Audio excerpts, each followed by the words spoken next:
Hi, my name is Jo. Welcome back to my channel.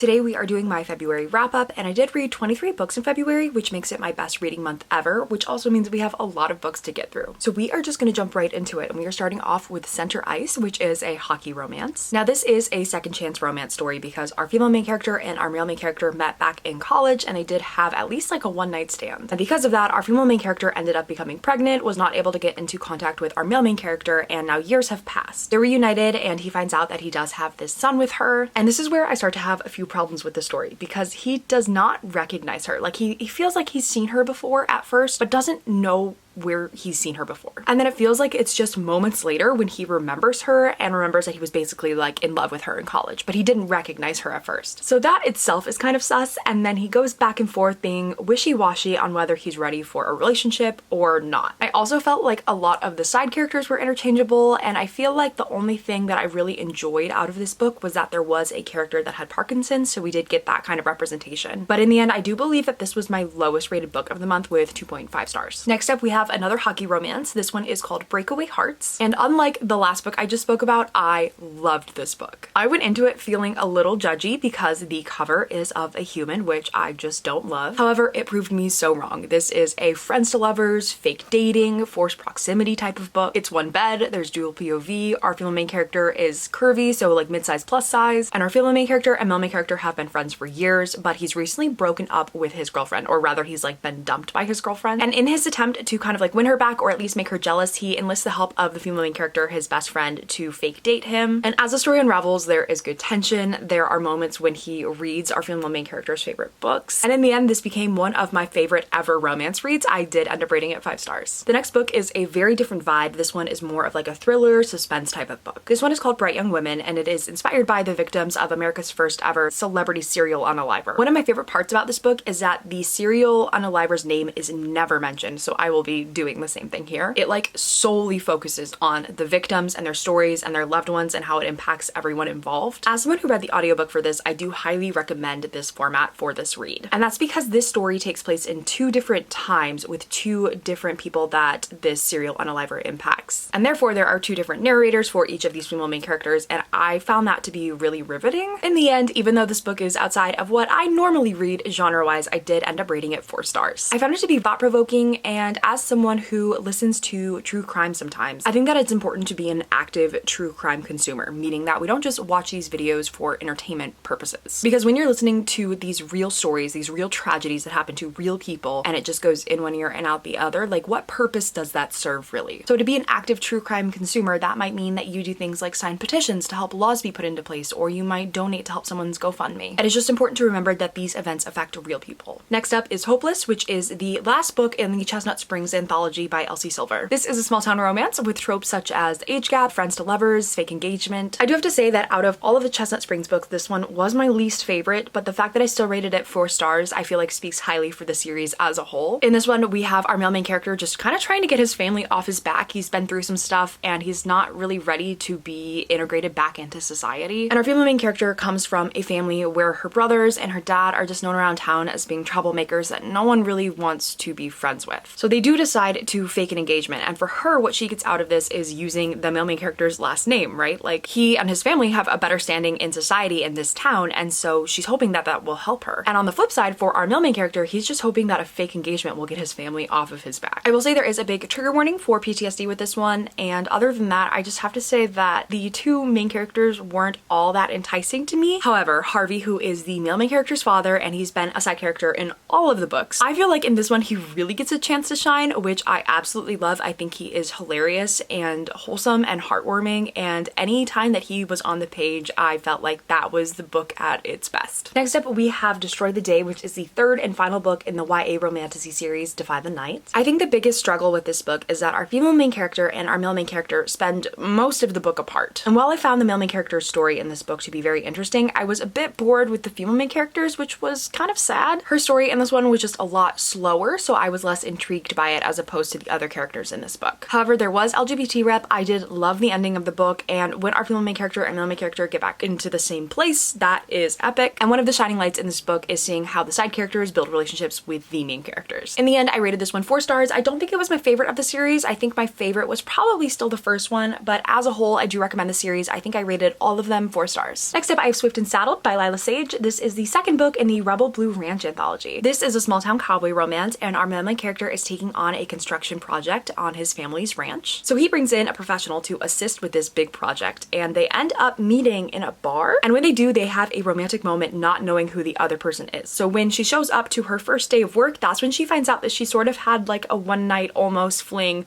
with her new boss. There's a lot of amazing tension in this book. We have someone with major depressive disorder, so that's some amazing representation for someone like me. And our female main character is an introvert like me, who has never been all that great at making friends because of this, so the found family trope comes in, and I'm just a complete sucker for that. In the end, I did rate this one 5 stars. I did receive this as a gifted ARC. That did not impact my rating at all. This is a 5-star read for me, and in fact, I purchased another copy with the author's signature. Next up is Gothicana. It is a gothic romance. The vibes of this include like mystery, forbidden love, dark academia. And I will say there are some good plot twists, and at points I found myself being excited about this book, particularly towards the beginning, but it feels like the author was trying to go for some classic gothic literature elements and just they didn't land. To me, the writing felt a bit cheesy, and then I found out that the cover is AI, which did not help my scoring. And I did listen to the audiobook version of this, but I did hear that the physical copy was riddled with like grammatical errors, so that definitely would have also impacted my scoring to be lower had I read the physical version. So in the end, this one was a 2.5-star read for me. Next up, we have my first ever Tessa Bailey books, and it started with It Happened One Summer. This is a small town romance that takes place in the Pacific Northwest, which is where I live, so I was already hooked. It's a grumpy sunshine where he falls first. Our female main character is a bit of like a party girl socialite in the SoCal area, and when she ends up in jail, her stepdad sends her to this small town in the Pacific Northwest for summer just to see if she can learn how to manage. And here's where she meets our male main character, who is actually a widow and his wife passed away 7 years ago. So we have 2 very different characters. One is the party girl socialite, and one is a grumpy fisherman who doesn't talk all that much. And seeing them come together and find common ground and find love is so beautiful, and there's also a found family dynamic. With that mixture, I was bound to love this book. I ended up rating this one 4 stars. Then I read the second book in this anthology, which is called Hook, Line, and Sinker. This one is a friends to lovers, forced proximity, reformed playboy type of book. Our female main character in this one is the sister of the female main character from the first book, and our male main character in this one is a friend of the male main character from the first book. Where this book shines, I think, is when the friendship between the 2 of these people is really honed in on. And my main struggle with the book is I personally could not find it in me to sympathize all that much with our main character. His struggle that he works through in this book is that everyone in his town finds him to be a playboy. And I just could not find it in me to care about that struggle as much as the struggles from, say, the first book. And I do have to admit, just like a little pet peeve as someone who listened to the audiobook, the way the narrator pronounced our female main character's name, which is Hannah, was so infuriating. And the word Hannah is used like 3 times a sentence because that's our female main character's name. So of course it's going to be said a bunch. But that was the first time I ever listened to an audiobook where I was like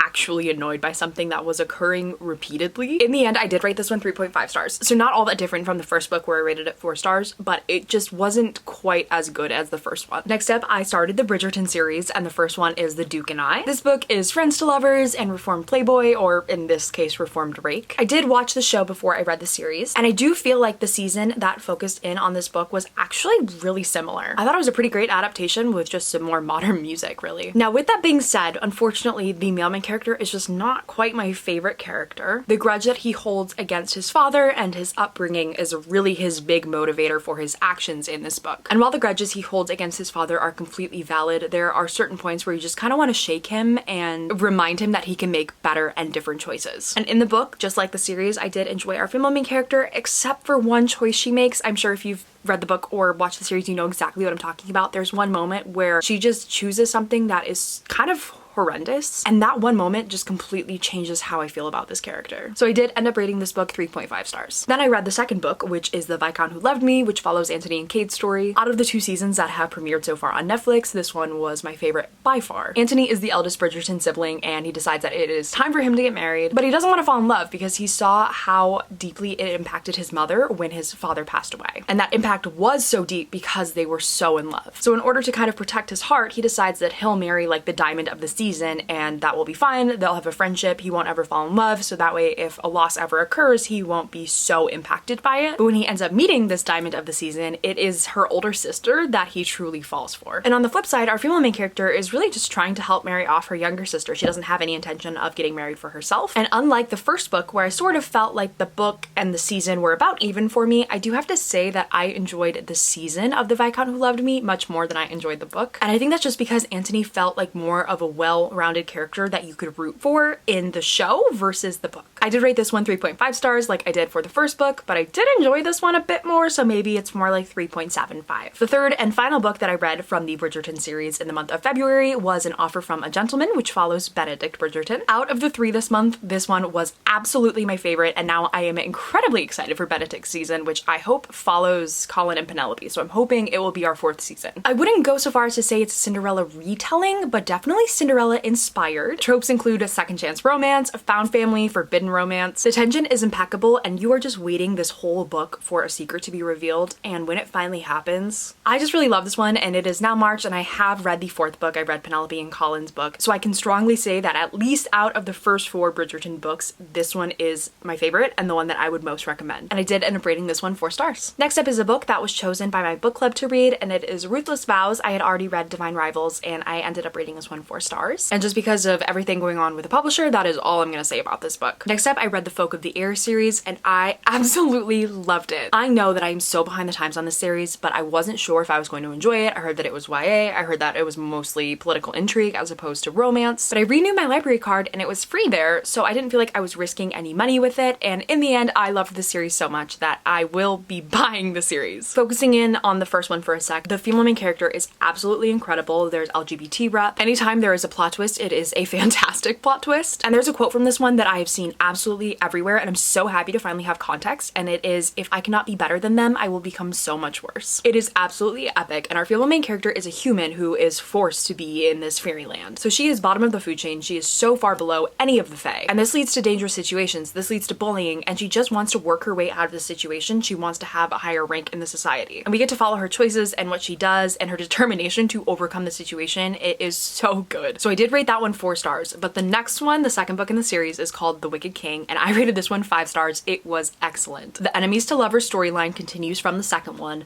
but we get to see Jude step into this new role. Her determination and her cleverness are only amplified in this book, as is the enemies to lovers storyline, so it sort of takes what occurs in the first book and just zooms in on it, which makes it better in my opinion. And again, there are some amazing quotes that I finally have context to. The first one is, "If I couldn't have his favor, then I would have his wrath." And the second one is, "Yes, my sweet villain, my darling god, you are my dearest punishment." And hearing myself say these quotes aloud is almost funny, because hearing those quotes, it's like, how could I not have read this series sooner? Like, obviously I was going to enjoy it. Anyway, the third book is called The Queen of Nothing. I rated this one 4 stars. It is the final book of the series, and I just didn't love it quite as much as the second book. I think part of that is because our female and male main character just didn't spend as much time together in the third book as they did in the second one. However, just like the first 2 books, our female main character is a complete badass, which just makes this inherently a page turner. Next up, I read 2 books from the same anthology. The first one is called Black Ties and White Lies. This is a billionaire romance with tropes like fake engagement, ex's brother, forced proximity, plus he falls first, which always gets me. It all starts when our male main character is published in a magazine as being someone who maybe can't be trusted to hold the position in his company that he currently does, and he shows up at our female main character's job asking to be fake engaged so that his board will deem him trustworthy. I did end up rating this one 3.5 stars, and I might have rated it lower, but there was a plot twist I didn't see coming, which made me rate it higher because I never expect that from a romance book. And the second one is called Pretty Rings and Broken Things. This is another one where he falls first and there's forced proximity, but this one is a marriage of convenience book. So obviously the best parts of the book are the my wife moments,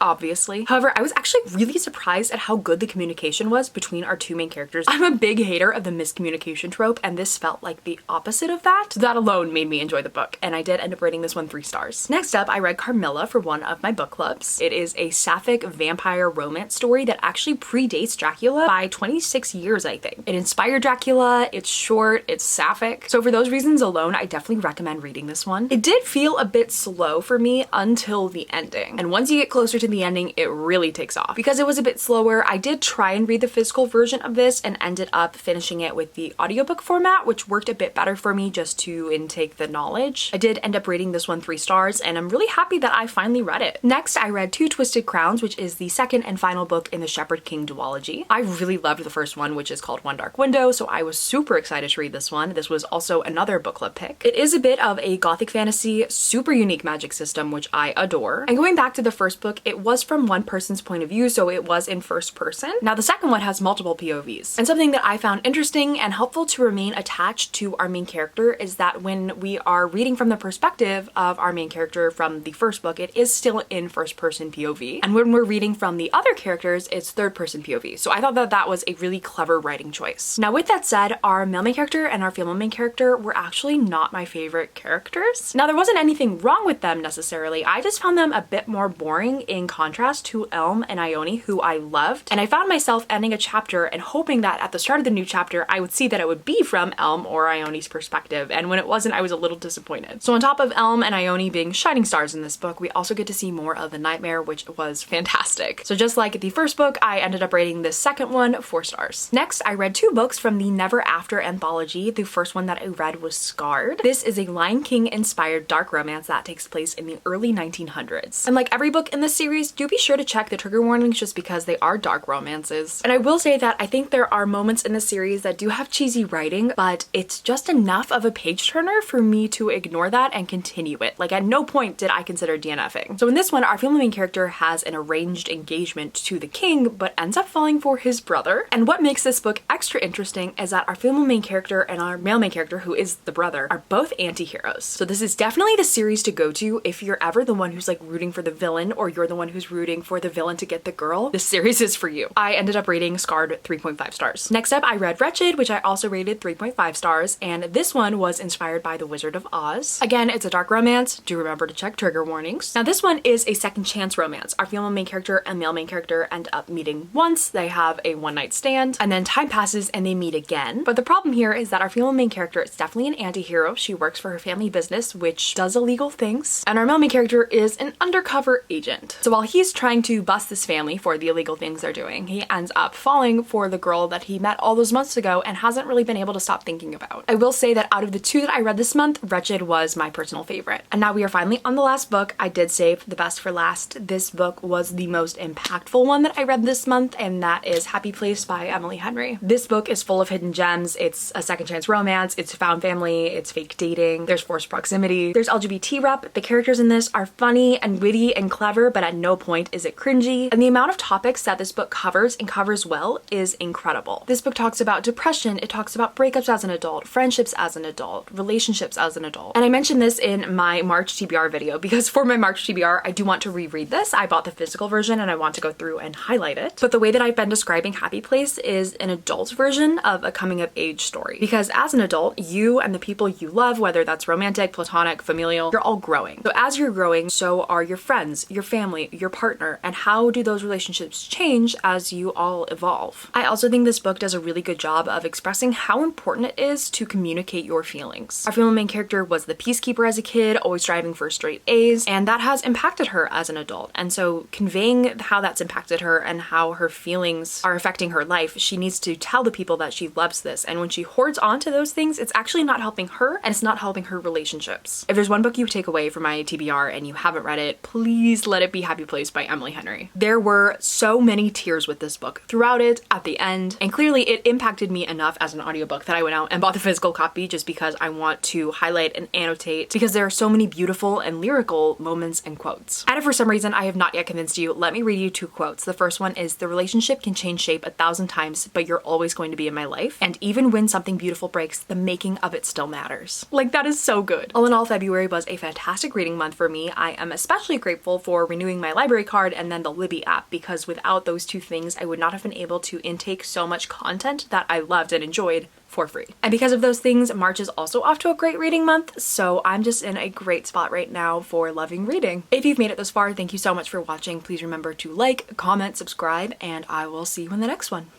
Bye!